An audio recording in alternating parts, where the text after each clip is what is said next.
Yeah, I really enjoyed that one at bat. I can't remember who it was, but it was a very long at bat. And then he just mowed him down with 98 right down the middle. Like he's like, all right, I'm going to take care of this now. Like we're done with this at bat. I'm sick of throwing pitches to you. And I just was like, this is so opposite of the guy that the Yankees had last year. Like he just looks like a completely different pitcher. And it's a joy to watch him now.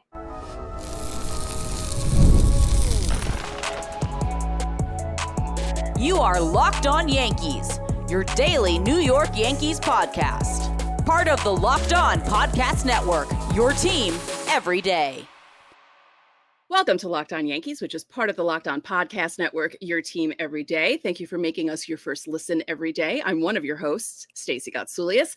This episode is brought to you by PrizePicks, the easiest and most exciting way to play daily fantasy sports. Go to prizepicks.com/LockedOnMLB and use code all lowercase LockedOnMLB for a first deposit match up to $100.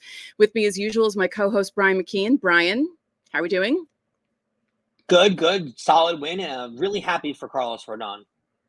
I am too. We're going to talk about his performance and everyone else's performance in this first game in Kansas City. But before we get started, don't forget, subscribe to the podcast on whichever podcasting platform you prefer. And I apologize for the audio version not going up till 4 o'clock this afternoon. I completely forgot about it and then panicked. So I'm sorry. I got a note from an insider saying, where's the podcast? I saw it on YouTube. And I thought, oh no. So thank you for your patience. It was a Monday. That's just what happened. Subscribe to our channel on YouTube, like our videos, hit the bell so you're notified when our videos go live. Coming up on today's show, we preview Game 2 in Kansas City. We have a discussion about Anthony Rizzo because we need to discuss Anthony Rizzo. But first, let's talk about what happened in Kansas City on Monday night. Yeah, good win for the Yankees. Really did it in like a small ball kind of way, which is what you want to see out of the team, especially with no Aaron Judge in the lineup. And you got to feel good for Carlos Rodón. I mean, this was the start last year that really was the defining part of it. I know he had a bad season and there were a lot of bad starts last year, but this was the one last year that he really fell off the map. Like he was awful in the start last year. Couldn't get out of the first inning. 8 runs. It was horrendous. He completely flipped the script in this game, right? 7 innings, looked dominant up until the last batter. 5 hits, 1 earned, 3 Ks, 103. He gave you everything you wanted out of your number 2 starter, and I still believe he's the number 2. I know there's guys on the team with better ERAs. I still look at Carlos Rodón as your number 2, and to me, the Yankees are winning a World Series this year with Carlos Rodón as their number 2. That's just plain and simple.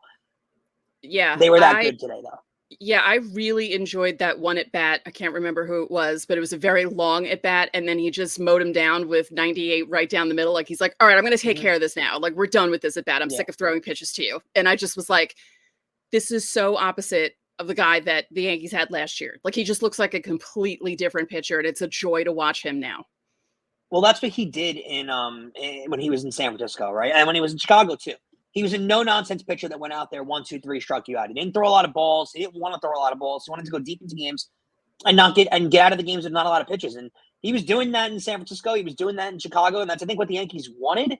And they didn't get it out of him in the first year. But it takes guys time to get acclimated. You got to remember they're people too, right? They're moving their whole families. They're moving their lives up, going into a big city. Rodón is not exactly a big city kind of guy.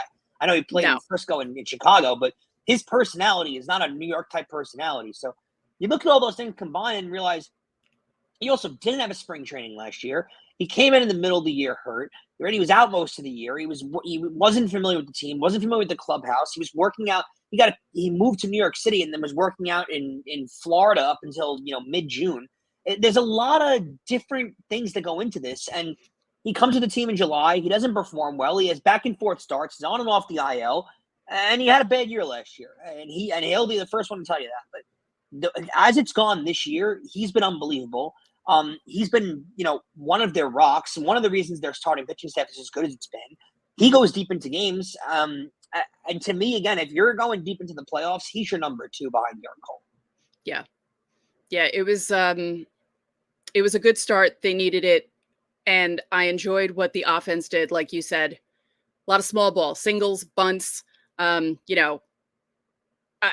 just was like, oh, well, okay. Because when you looked at the lineup, they're resting Judge finally because he hadn't had rest all season. They're playing straight through. Next off day is a week from Monday. So I understand them giving him the night off. Stanton obviously isn't playing with Soto as DH because they're not sticking him in the outfield in Kansas City. Yeah. And, so you look at the lineup and you're kind of like, yeah, it's like, yeah, okay, even though Soto's there, it's kind of like a glaring kind of ugh when you look at the lineup. And then, hey, if you're just going to hit singles and score that way, that's cool with me. yeah, and they proved to you that they can do that too, which is different than most teams in the league, right? Because a lot of teams in the league, they have their mantra. They win the way they win, right? A lot of teams either win with the home run or they win with the small ball and they win with their pitching. The Yankees are proving that they can do it any way they want, right? They can beat you with the small ball. They can beat you with the pitching. They can beat you with the bullpen game. They can beat you with the long ball. They can do anything out there and beat you either way. And that is more valuable than anything come playoff time, right? You look at all the different factors of what helps a team win in the postseason. You do need power nowadays. I mean, it's a unspoken about thing, and people like to say that it's all about the small ball. People do hit home runs in the playoffs. You do need that, but more importantly, you need the starting pitching. You need the all-around team effort. You need guys like Anthony Volpe who are going to get on base and aren't necessarily trying to hit the 9-run home run, right? You have Judge for that. You have Stanton for that. So there's a lot of factors that go into a team being well-rounded come to the postseason, and this is the kind of game that shows you, oh, they can win in a different way too. So I think you got to leave this game with a lot of confidence. Yeah, and they did it against Seth Lugo. He did last a while. He gave up the 4 runs, but he also pitched 7 innings. Though. Yeah. But it was good because, there was a lot of talk about them going into this series. Kansas City's been good this year. And, you saw some of it. I mean, you saw the double from Witt Jr. And I do want to point out that one player. He really is. I do want to point out that one play that DJ made and that Rodón covered the base. Like that was incredible because I know that everyone's pointing out the DJ part of the play, but Rodón also booking to first base to beat. That was really impressive. I mean, again, the DJ part of the play was remarkable. And we're going to talk about what he's meant at first base in the next segment. But I mean, you're right. The hustle out of Rodón, the awareness out of Rodón, that's another play I don't know if you've seen last year. No. Right? Because he's not as focused. He's not as into it and everything like that. He's clearly into the game and focused and ready to go for every start. Seeing a play like that is a really, really positive sign of him too. It's a good point that you bring up. Yeah, he's also in better shape this year than he was last year. Has less of a belly. You just look at him, he looks slimmer. And I think we say this every time he starts, but his wife is such a fun follow on Twitter. Like she is so into the games and, tweeting out pictures of game day as she's keeping track of everything. And, if on game day, she's a must follow. Yeah, it's so funny. Yeah, she's great. Speaking of pitching, so he pitches 7, Hamilton comes in, and then Michael Tonkin comes in to pitch the 9th inning. My boy, my new boy, because I mean, Luke Weaver is really my number one, but Tonkin's sneaking in there. And again, maybe I should DM Chris Kirchner. Oh, wait, no, he doesn't follow me back, but Cuddy does. Maybe I can DM Brendan Cuddy of The Athletic and be like, you guys got to do a Tonkin interview or article like you did for Luke Weaver because something's happening. I mean, this guy was DFA'd 18 times before he made it to the Yankees. So I just all around, this was a great game because honestly, when I saw the lineup, I was like, yeah, yikes. And then I thought, what's going to happen? People are going to be like, oh, look at this lineup. It's hard. And they're going to win. And that's what happened. Because I love when that's the best. Isn't it the best when the team puts out the lineup and everyone's like, oh, God, they're not going to do anything. They're not going to be able to score. Blah, blah, blah, blah, blah. And then a night like Monday night this was a complete effort, this game. It really was. It was a complete effort. It's one of those wins you forget about later on in the year, but it's really a defining win come like September. Like this game really does show you that, again, it's a different way to win baseball games. And the teams that win the World Series are the most multi-versatile teams that are in the league. You don't get one-dimensional teams winning the World Series. It doesn't because when you get to that point of the season, you get to the postseason, and the teams are all better and the pitching staffs are all better. They're able to lock down and shut down the best aspect of your team. They're not going to give you balls that are elevated if you're a home run hitting team. They're just not. And you'll get your few, but for the most part, their game plan against you is going to be balls that are low in the zone, that are off speed, and go ahead, hit it. Whereas if you can play this way and prove that you can win the game with small ball too, you become an impossible out for other teams because now they can't pitch you up in the zone. They can't pitch you low in the zone. They can't pitch you anyway because they don't know how to beat you. I mean, we saw the Yankees bunting today. When do you see that ever happen? I know. Yeah, DJ, the sacrifice bunt toward first that scored Torres. I was like, that was a pretty good bunt. I'm impressed because, DJ's having issues hitting. But, on both ends of the ball, that was good. And the play that he made when he dove and Rodón covered. So we're going to talk about first base in segment 2. But first, don't forget, subscribe to the channel, hit the like button on our videos, hit the notifications so you know when our videos go up. Also, reply to the pinned comment on our videos Monday through Thursday if you want your questions answered for Fan Mail Friday. I said it on yesterday's show, but we're going to do a free-for-all Fan Mail Friday. So you can ask us anything you want as long as it's rated PG. So that'll be interesting. Or you can join the Locked On Yankees Insiders Club and you get top priority with the questions. There's a link in the description. You'll get text from us. I texted out the lineup to let you know what was going on with Soto. And there's a bunch of other perks that you get. There's a 14-day free trial. It's a lot of fun. So coming up next, a serious discussion about Anthony Rizzo.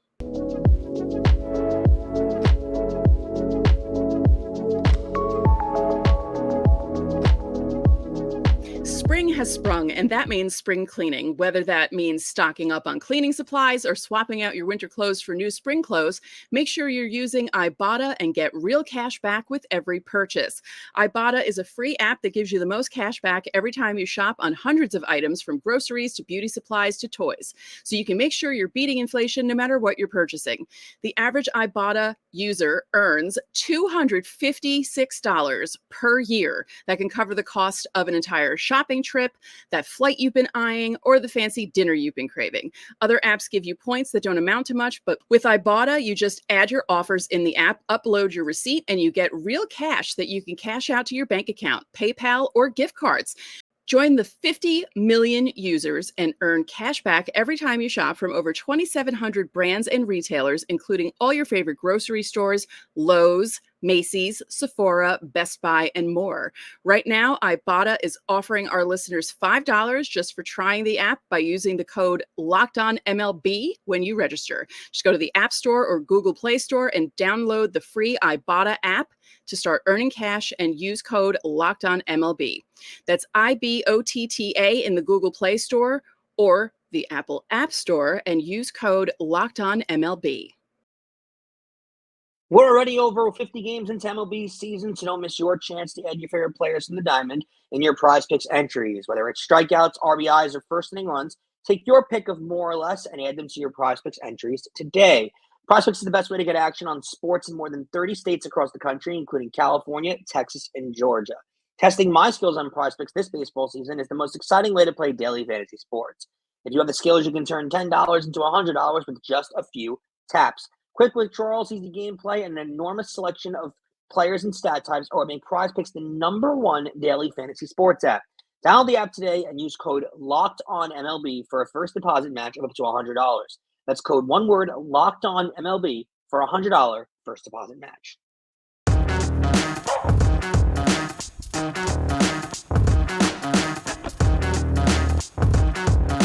Welcome back to Locked On Yankees. Locked On Sports Today is a free 24/7 sports streaming channel programmed for you every day to bring you the biggest stories without all the noise. Locked On Sports Today brings you can't-miss analysis, opinions, and news streaming 24/7 on YouTube or the free Amazon Fire TV channels app. It's part of the Locked On Podcast Network, your team every day.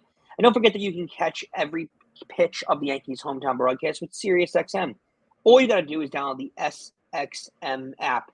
Stacey, important conversation. I think a lot of Yankee fans are starting to turn, and I think it's about time that we discuss it. The Anthony Rizzo problem. It feels like the Yankees have a first base problem, and I feel like they brought it upon themselves a little bit by benching him and making it so glaringly obvious. But it's come to fruition now, right? I mean, they're clearly not making an effort to play Anthony Rizzo. I believe it's 4 straight games now that he's been sat. His average has been terrible this year. He's not giving you a lot of power. His glove has not been excellent. I mean, it's been good, but it hasn't been Anthony Rizzo good. I'm a fan of Anthony Rizzo. I like his game a lot. I think he's been a solid Yankee. I don't know if it's time to keep playing him, though. He has not been a productive player anymore, and there's a lot that they can add there that they can replace him with. It's not like DJ's been great either, and we'll discuss trade options or if their trade is necessary in a little bit. But overall, how are you feeling about Anthony Rizzo's game before we get into that? I'm just sad because I was hoping that, he would rebound from last year. And maybe it's possible he's still feeling the effects of what happened last year because, head things they're very tricky. They don't go away that easily. I mean, you hear about guys who get concussions who are still having effects of them 3 years later because, you're basically injuring your brain. So it's possible that that's still affecting him. I know they won't want to admit that, but it could be a problem. Yeah, I wouldn't doubt it. He's completely changed as a player since that injury. Last year, I think playing didn't help him either. It's just at the end of the day, they have to do what's best for the team, right? And I don't think LeMahieu's their long-term answer at first base. And that's definitely not long-term after this year. But I don't even know if he's long-term for the rest of the season, right? I mean, they could do better than LeMahieu at first base. And I hate to admit it because I like Anthony Rizzo as a player, and I think there's value for him on your roster. There really is. But he's not performing, and they're admitting it by not playing him. He's healthy. There's nothing wrong with him. They're just not playing him. They're just benching him. And, Boone will give you the casual old Aaron Boone response of, oh, we wanted to get him a day here and there. We wanted to give him a little time to sit back. That's not what's going on here. This is a benching. He's been benched, and he'll get to play again, but overall, he's not been good this year. He's not been the same player, really, fielding-wise and hitting-wise. And I know his leadership's a big thing, but I don't know what his role on the team is right now if he's not going to hit. And that's a big part of their lineup. I love DJ being where he is out of the lineup, too, and I think if they can edit first base or third base really determines where DJ is going to play. I got to think he'll pick it up at the bat a little bit and at least be better than Rizzo. I just don't know if there's any more juice left in the Anthony Rizzo tank for the Yankees. Yeah, I think DJ's a little more versatile because he can play third too. He could also play second if they needed him to, where Rizzo's basically first base or DH. You can't really do much about it, where and DJ. Really, the DH spot is not really open. Right. And, DJ, you play him in a few different spots. I mean, really, the only place I wouldn't put him right now is shortstop. But every other second base, sure. If you want to give Glaber a day off, okay. Third base, he was playing it when he first got back. And we saw what he did on Monday night playing first. So, yeah, Rizzo. And especially it allows you to, the DJ thing allows you to, if you want to add a first baseman or a third baseman, it keeps you open in the markets, right? Like if somehow, some way, the Cardinals want an empty suit, right? Goldschmidt or Arenado are available to the Yankees because whichever one you get, you play DJ at the opposite position, which really works. I don't think Cabrera is sitting there being a happy hope if he's rooting for a first baseman. But regardless, it just feels like it's time with Anthony Rizzo. And it feels like they might make a move. It really does. Now, I don't know if necessarily they'll make a move that on a big-time name because I don't think they necessarily want to add that much salary. No. But, there could be a call-up coming at some point to make an effort to put someone in the lineup, right? There could be – who knows what they try and do moving forward. I just think the Anthony Rizzo experiment on going forward with this year is unfortunately but seemingly coming to an end. I think by benching him for 4 straight days is not – major league players don't get – usually if they're playing poorly, they get a day to sit. Right, they're sat down for a day, maybe 2. You usually don't see a major leaguer get 4 days in a row to sit down. That's a lot of time. That's why I feel like there's more to it, and they're not telling us, like they always do. There could be, but there was no evidence of him getting hurt recently. Maybe it's the confectionery concussion still being a thing. Who knows? I just think overall with his game, he's getting a lot of flack from Yankee fans, and then you saw it on WFAN earlier today, which I think was totally uncalled for. With if they go into the playoffs, you cannot have Anthony Rizzo as your first baseman. I don't believe in that either. You can't.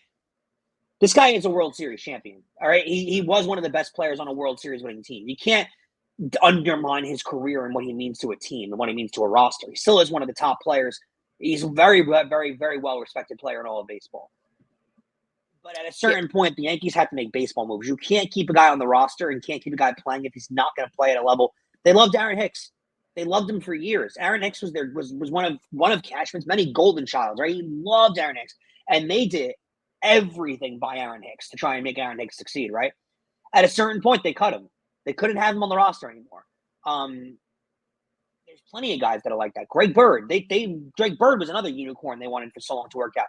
Didn't work out. They moved on. There's a lot of guys that happens with. Clint Frazier, Miguel Andujar, to name a few more. That they wind up having to move on from. And Anthony Rizzo is an established veteran in the league that they might have to also move on from. You don't want to admit or see it, but he hasn't played at a level that's going to work for them. And I think DJ is going to give you more production, to be honest with you, at a first base.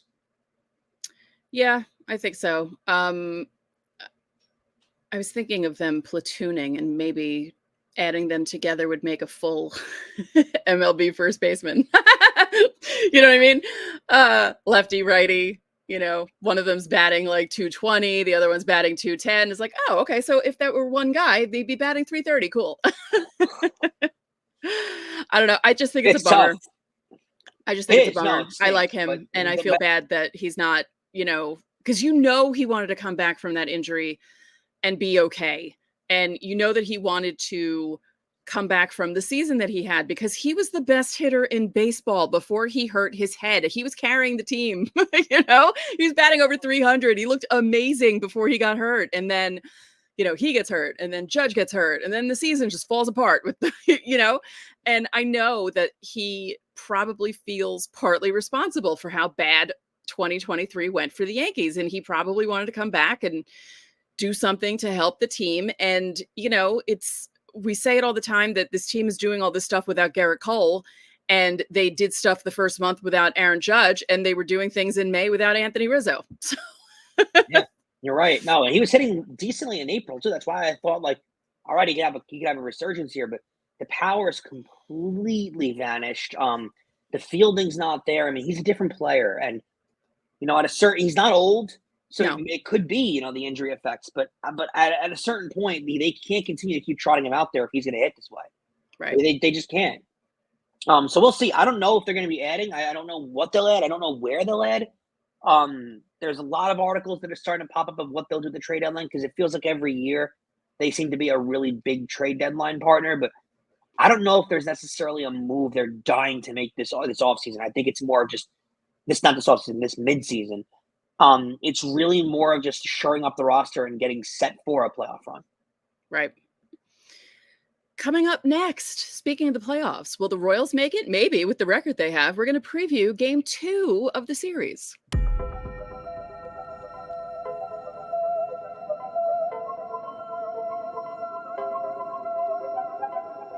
Summertime means baseball, the NBA Finals, and more, and you can bet it all on FanDuel. Right now, new customers get $200 in bonus bets with any winning $5 bet. It's $200 that you can use to bet on everything from Finals MVP to who's going to hit one out of the park. How about this? Let's play a game of Mavericks plus the points at home for Game 3. Are they going to get swept, really? And are they not going to perform at home? The crowd's going to be out there for them. Kyrie's going to be out there looking for a little bit of vengeance right after playing really terribly in the first 2 games in Boston. There's something to prove for Dallas, and I think a lot of people thought they were a little more better matched against Boston. So I look for Dallas to perform. I like to take them at the points. And if you're still on an MVP bet, Jason Tatum ain't a bad pick, but I think Jaylen Brown's the pick that you really got to look at if you're a Celtics fan. Visit FanDuel.com/lockedon and add a big win to your summer bucket list. FanDuel, America's #1 sportsbook.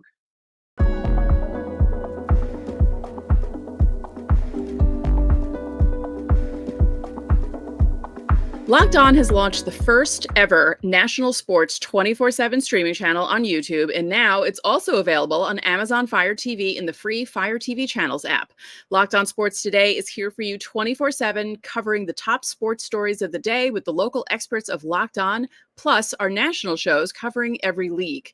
Find Locked On Sports Today, now available in the free Fire TV Channels app. And remember, you can catch every pitch of the Yankees' hometown broadcast with SiriusXM. Just download the SXM app and search the word Yankees. So they win the first game in Kansas City, and they head into Game 2, Marcus Stroman against Brady Singer. Another 8-10 start. Not too bad. The game went pretty fast earlier last night, right? It did move. It wasn't one of those midnight endings. I got to admit, the pitch clock definitely has worked, right? You can't deny that. It's made these games. I got to be honest with you. I love baseball, right? But sometimes on a Wednesday night, you don't want to be sitting up for an 8-10 game until midnight watching them lose to Kansas City or beat Kansas City. Right. Marcus Stroman against Brady Singer. Singer's been really good this year. Stroman's been up and down. He's had a really good 7 straight starts in the middle right there, and the last start wasn't as great. Stroman comes in 5-2 to 3.04 ERA, and Singer's 4-2 to 2.76 ERA. Looking forward to Judge getting back in the lineup and Soto hopefully staying in the lineup, right? I mean, are you expecting Soto to be playing the right field in this game? I hope so. I would like that, yes, because I don't know. I feel like Stanton, he was a little down last week, but he's so streaky. I feel like this could be an up week, and I want to see him hit a bomb in Kansas City. Put him in the lineup. Are any concern for Soto at all? I mean, I think him not playing the field today is a little concerning. I think that streak, I mean, it concerned me a little bit. I think they just want to be careful. In a row concerned. Yeah, it's an elbow, elbow forearm combo, and they just want to slowly get him back in, see how he does just hitting and how he's feeling, and then they'll put him in the field. I think that's what's going to happen. I got nervous for a bit when he was out for multiple games in the Dodgers series, and what made me even more nervous is the fact that he didn't make an appearance in that series. I wasn't. There were pinch hit opportunities, and it did concern me. I thought if he wasn't going to be in the lineup against Kansas City, it was going to worry me. Yeah, if he wasn't in the lineup for Monday, I would have been worried. But my thought, and I said this on Monday's show, I don't mind that they sat him out against the Dodgers. I would rather him be healthy later down the road in the season than, yes, it's a big series, whatever, but I like the way they're doing this. Slowly get him back in, and he seemed fine. He was joking around and patting people on the back and doing things, and he seemed fine. So I think they're just slowly being cautious, which is smart because it's Juan Soto and he doesn't really get injured, and you don't want him to get injured. So I understand why they're doing that. I mean, it was merely for an entertainment factor that I wanted him to play in the Dodgers series. I just wanted it for my own entertainment. But right. When it comes to whether or not he needed to play, I'd rather him be healthy than him playing in the Dodgers series, of course. Yeah. You want him available to play the Dodgers later on in the year. So I don't worry about that. If he would have missed the first game of the World Series, it would worry me. And if they don't play in the field tomorrow, it'll start to worry me a little more too. Just what the heck is wrong? Because this isn't a guy who enjoys taking time off. He wants to play in every single game. You can tell. He was acting like a goofball on the Sunday night broadcast, and they were interviewing Garrett Cole, but there was a reason for that. He was bored. It was like an 8-year-old trying to occupy himself. So there's a little bit of concern to me if he doesn't play the field again tomorrow, and if he's DHing again. Because, all right, what's wrong? I get giving him 3 days in a row, but then the 4th day he only DHs, and the 5th day he only DHs, and the 6th day he gives him a day off. What's wrong now? Because now I want to know what's going on with the guy. Anytime you hear form, it concerns you, right? Especially with the Dominguez news last year and stuff, it always concerns you. So you got to be a little worried. But I think they're playing this the right way with a lot of caution because he's a prize gem to them. Yep. We saw what happened in the first 2 games. They were lost without him against the Dodgers. Yeah. It was like, oh, yeah, this is what they're like without Juan Soto. Great. So, and even just having him back in the lineup was good. It helped. Yeah. Even just having his presence. Yeah, it's unbelievable. He's amazing. So, another 8-10 start. Like I said on the pinned comment on YouTube, don't expect the shows to be out right at midnight because they will not be out at midnight. So just expect them between 1 a.m. and 2 a.m. because 1, it takes a while to edit. 2, it takes a while to render before I edit. It's just a whole process, but look for it between 1 and 2. We had a nice crowd last night. The show went up at 1:15, and as bad as the series was because they lost 2 out of 3, some of the people I expected to not be positive were positive. I was like, what is happening here? This is really weird. Can't explain the Yankee fan base. I cannot. No, they're just, it's like, what is going on? You're confusing me, guys. I can't handle it. All right. One more time. You can join the Locked On Yankees Insiders Club. You get text from us about roster moves, lineups. You can text about game results. I was texting back and forth with a few of you. It's a lot of fun. You get a 14-day free trial. And you can leave your questions under the pinned comment below our YouTube videos for Fan Mail Friday. If you're an insider, you get first priority. But if you leave a question on YouTube, we'll answer it. And again, we're going to make Fan Mail Friday fun, and you can make it personal this week. Again, keep it PG. Please. And remember, you can catch every pitch of the Yankees hometown broadcast with SiriusXM. Just download the SXM app and search the word Yankees. So that'll do it for this edition of Locked On Yankees. I'm Stacey Gotsoulias. And I'm Brian McKeon. We'll see you tomorrow.